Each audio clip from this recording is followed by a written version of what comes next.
এর সম্মানীয় অধ্যক্ষ মহোদয়, ইনি অত্যন্ত সিনিয়র লিডার, 5 বারের এমএলএ এবং 2 বার এডুকেশন মিনিস্টার ছিলেন বাসুদেবজি।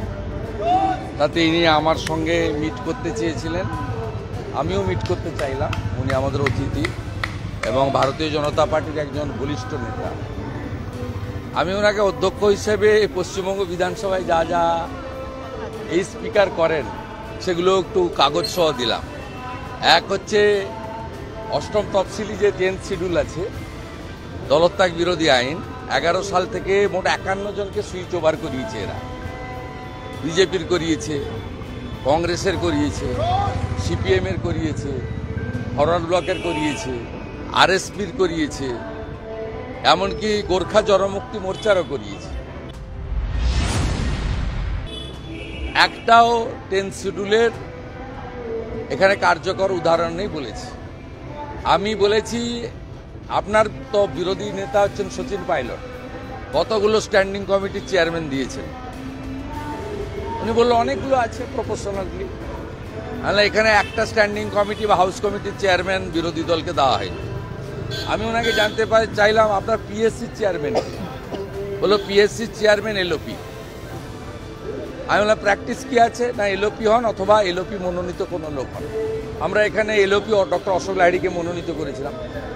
এখানে চেয়ারম্যান করেছেন সুমন কাঞ্জিলালকে, যাকে কিছুদিন আগে মমতা ব্যানার্জি তার বাড়িতে মিটিং করেছিলেন। সেখানে একটা প্রেস কনফারেন্স করেছিলেন।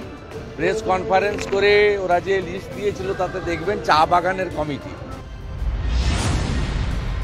মলয় ঘটকের নেতৃত্বে, সেই কমিটির মধ্যে সুমন কাঞ্জিলাল ছিল পদাধিকারী, তিনি পিএসসি চেয়ারম্যান।